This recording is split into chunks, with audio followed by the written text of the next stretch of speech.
Hi guys, in today's video I'm going to show you how you can actually copy text from a picture or a photo.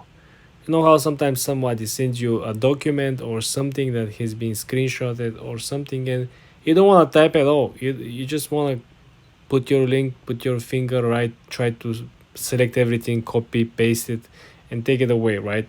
Let me show you option number one, which is the easiest one. We're gonna go on our images, our photos, and I'm gonna select this photo over here.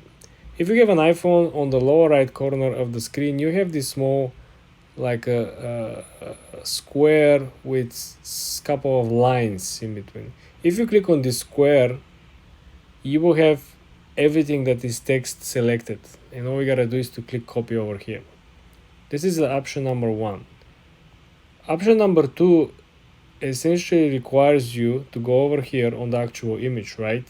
And then you essentially can hold your finger on the actual, as you can see over here on the actual picture, and then you can select it individually, and then you can still click copy, and you can go elsewhere. You can create a new Google Docs, right? And you can paste it.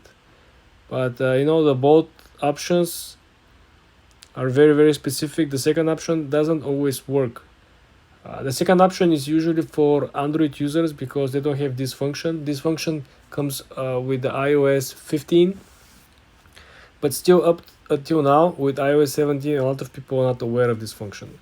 But this is how you essentially guys can copy any text from any picture by using these two options. For more tips and tricks like this guys, subscribe and come back for more.